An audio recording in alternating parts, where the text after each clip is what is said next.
여러분 안녕하십니까. 홍준표의 비상이 놀랍네요. 역시 홍준표가 저력이 있습니다. 오늘 이제 토론에서 홍준표가 빛나는 어떤 전공을 거두게 되면 홍준표의 어떤 대권 가도가 탄력이 붙을 가능성도 있습니다. 홍준표가 지금 보수 대권 구도에서 1위로 등극했다는 뉴스도 있는데요. 그리고 왜 지금 홍준표냐라고 또 일부 신문에서 지금 보도를 하고 있습니다.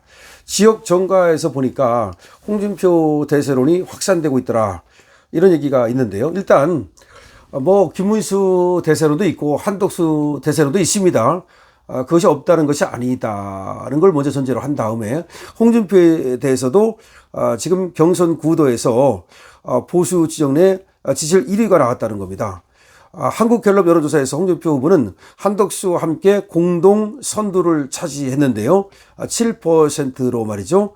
또 MBS 조사에서는 국민의힘 후보 적합도 12%로 단독 1위를 기록한 것도 있고요. 물론 이제 조사마다 좀 다릅니다. 아직까지도 김문수가 1등하는 것도 있고요. 하지만 홍준표가 1위로 나오는 그런 어떤 여론조사가 발표되기 시작했다는 점이 중요한 거죠. 20일 지역 정치권의 분석에 따르면 한덕수 대통령 권한대행의 급부상과 김문수 후보의 주춤 속에서 홍 후보는 탄탄한 존재감을 다시금 입증하기 시작했다는 얘기가 나오고 있습니다. 지역 정가에서는 그동안 보수 지지층 내 독주체제를 구축했던 김문수 후보의 지지율이 주춤하면서 한덕수 총리 출마설이 부상하고 있고, 또 지금 홍준표가 지지율이 올라가고 있다는 겁니다. 원래가 독주체제가 한동안 계속됐습니다. 김문수. 그러다가 김문수가 지금 주춤하다는 거죠. 근데 원래가 하다 보면 주춤할 때가 있긴 한데 그 틈을 타가지고 한덕수 차출론이 계속 나오는 것이고요. 홍준표가 또 지금 부상하기 시작했다는 겁니다. 중도와 찬탄방까지 아울 수 있는 안정된 리더십을 가진 홍 후보가 지지율 반사 이익의 최대 수혜자로 떠오를 것이라는 얘기가 나오고 있습니다. 그러니까 홍 후보가 가장 지지율에서 이득을 보지 않겠느냐라는 얘기가 나오는 겁니다. 실제 홍준표 후보는 탄핵은 이미 지나간 일이라는 메시지를 반복하면서 보수 내부의 갈등 프레임에서 벗어나려는 전략을 구사 중입니다. 그러니까 탄핵 얘기하지 말자. 이미 지나간 일이 아니냐. 잘잘못을 얘기하지 말자는 얘기인데요. 물론 탄핵에 대해서 이제 계속해서 이거 찬성할 수 없다. 그리고 우리가 여기에 승복할 수 없다라는 목소리를 내는 측에서 본다면 지금 홍준표의 얘기가 조금 아쉬울 수가 있겠죠. 하지만 홍준표는 이게 전략적으로 하는 얘기이기 때문에 탄핵을 일단 더 이상 얘기하지 말고 일단은 우리가 정권을 잡아야 될 게 아니냐. 그래야 나중에 탄핵에 대해서도 다시 검증을 하든 검토를 하든 뭘 하든 할 수 있는 거 아니냐라고 하는 지금 얘기를 하고 있는 겁니다. 그런데 이런 전략이 일부 또 아쉬움이 있긴 하지만 그래도 합리적인 거 아니냐. 일단은 우리가 이재명을 꺾는 데 집중하자라는 어떤 입장에서는 상당히 흡수되고 있다는 거죠. 지금 매체들간 인터뷰에서도 한동훈 후보를 겨냥해서 탄핵 책임론을 언급하면서 일단 한동훈에게 탄핵 책임이 있다는 걸 언급했습니다. 그러면서도 이제는 힘을 합쳐야 할 때라면서 통합을 강조, 중도와 찬탄층의 표심을 동시에 겨냥하는 이중 메시지를 활용하고 있다. 역시 이중 메시지 하면 홍준표야. 홍준표는 이런 걸 잘합니다. 고무실수라고 해도 좋고, 이런 어떤 합종연행이라고 해도 좋고, 그 다음에 상대방을 좀 끌어들이는 그런 힘이 있어. 하다못해 이준석 같은 애도 그렇게 달래가지고 자기 편으로 끌어들이고, 하다못해 조국까지도 말이죠. 조국 수용해가지고 끌어들이려고 했지 않습니까? 물론 그거는 이제 우리한테 비판을 받고, 그것 때문에 결국 저번에 윤석열 대통령한테 졌지만, 그런 점에서 홍준표는 확실히 한계가 있어요.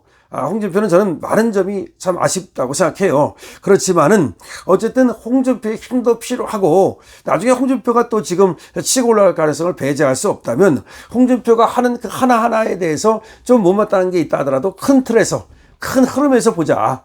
라는 말씀을 이제 제가 드리는 겁니다. 이는 기존 스트롱 보수 이미지에 온건 보수 리더십까지 결합하려는 홍 후보의 전략으로 탄핵을 극복한 보수의 구심점으로 자신을 포지셔닝하는 셈이다. 자신의 어떤 스탠딩을 어떻게 할 것이냐, 포지셔닝을 어떻게 할 것이냐는 굉장히 중요한데, 자기가 이제 우리 보수 우파의 표도 가져가면서도 지금 약간의 중도라고 하는, 또 온건이라고 하는 사람들까지도 끌어안겠다는 전략을 쓰는 것인데요. 물론 이런 전략을 쓰면서 안철수처럼 윤석열 대통령의 탈당을 요구한다든지 내지는 탄핵에 자기는 찬성한다 이런 입장을 차면 그 안철수는 아웃이야. 그러니까 정치 못하는 거야. 홍준표는 말이죠. 지금 계엄에 반대한다. 그리고 탄핵에 찬성한다. 이렇게 말한 적 없어요. 그 홍준표는 윤석열 대통령이 탈당에도 반대했습니다. 그리고 포지셔닝을 상당히 기술적으로 잘하고 있다. 일단 이렇게는 볼 수가 있습니다. 홍준표 후보는 이미 2차례 대선을 치른 검증된 주자죠.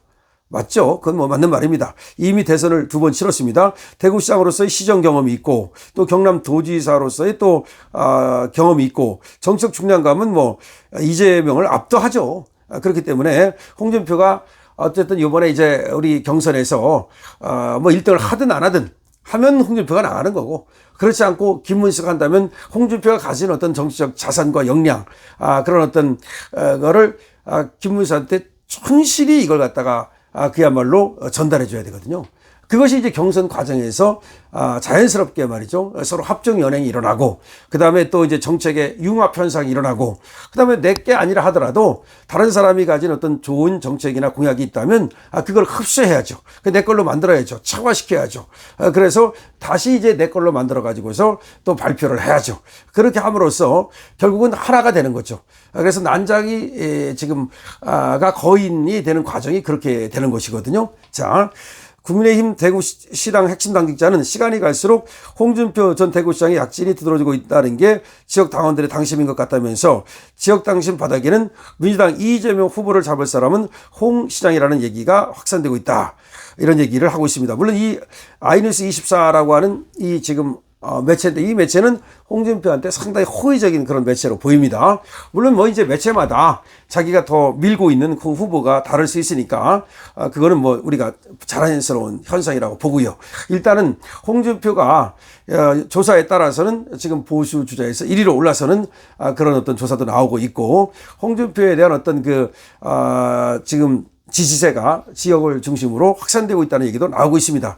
그렇지만 또 어떤 조사에서는 아직 지금 김문수한테 한참 떨어지는 조사도 있습니다. 그러니까 이게 뭐 이것이 전적으로 맞고 틀리고 그건 아니고 하나의 흐름을 이제 보는 건데요. 홍준표는 어쨌든 경험이 충분하다. 정치적 경험이 아주 탁월하다. 대선을 2번이나 나갔었고 경남 도지사 했었고, 그 다음에 또, 지금 대구시장 했었고, 뭐 국회의원 했었고, 당대표 했었고, 뭐 말하면 잔소리죠. 그런 것들이, 지금, 그래도 우리 국힘이, 지금 자유보수 우파에서 이번 대선에서 그래도 희망을 좀 가져보는 것은 이런 사람들이 있기 때문이에요. 김문수와 같은 사람이 있기 때문이고, 홍준표와 같은 사람, 나경원과 같은 사람들, 뭐 이처로 다 마찬가지입니다. 이런 중량감 있는 정치인들이 있기 때문에 우리가 이걸 갖다가 우리가 힘만 합할 수 있다면 충분히 이재명을 꺾을 수 있지 않겠는가. 솔직히 얘기하면 지금 탄핵이 일어나고 나서 벌어지는 그런 어떤 대선이기 때문에 우리가 불리하죠. 절대 유리할 수는 없습니다. 지금 불리함 속에서 우리가 고군분투를 통해서 역전승을 하려고 하는 거지, 우리가 유리하게 출발했다. 지금 정권 교체 여론과 그 다음에 정권 유지 여론도 정권 교체 여론이 10% 이상 높잖아요. 윤석열 대통령이 파면당하기 전에는요, 국힘이 민주당한테 밀리지 않았어요. 근데 이제 파면당하는 것을 기화로 해서 지금 민주당한테 국힘이 밀리고 있잖아요. 근데 아직은 시간은 충분해요. 아직도 50일 남았어요. 충분합니다. 그리고 본선 들어갔을 그때부터예요. 그래서 결국은 막판에 또 역전승이라는 것도 있는 거고, 앞서간다고 해서 반드시 이기는 것도 아니기 때문에 충분히 가능하다. 근데 홍준표의 장점은 역시 뭐니 해도 그가 가진 정치적 경험이에요. 그 다음에 또 순발력이라든가 내지는 확실하게 정치인으로서의 그런 어떤 토론 능력 같은 걸 갖고 있어요. 토론이 뭐냐면 너 유리하게 말을 잘하고 뭐 그런 것만 오바마 같이 연설하는 것만 토론을 잘하는 게 아니거든요. 토론을 할 때 상대방의 어떤 공격을 방어하는 기술이라든가, 그 다음에 내 말을 갖다가 툭툭 던지듯이 해가지고서 사람들한테 각인시키는 능력이라든가, 그런 것들은 확실히 홍준표가 갖고 있거든요. 근데 요번에 이제 2차 토론이 벌어지는데, 여기서 이제 한동훈을 갖다가 어떻게 요리하는지를 보면 이제 이 홍준표의 그 어떤 역량이라든가 이런 것들이 또 한번 검증될 거라고 보는데, 여기서 지금 나경원, 홍준표, 이철호, 한동훈, 또 여러분 2시부터입니다. 관심 가져주시고요. 어쨌든 강신업 TV는 계속해서 이 지금 대선 경선을 따라가겠습니다. 그러면서 여러 후보들의 장점이라든가 또 어떤 활동 내용이라든가 이런 것들도 전해드리고, 지금 이 관에 벌어지는 합정연행이라든가 앞으로의 또 어떤 승리 전략이라든가 이런 것도 말씀을 드릴 테니까 계속해서 강신업 TV의 주파수를 맞춰주십시오. 강신업 TV입니다.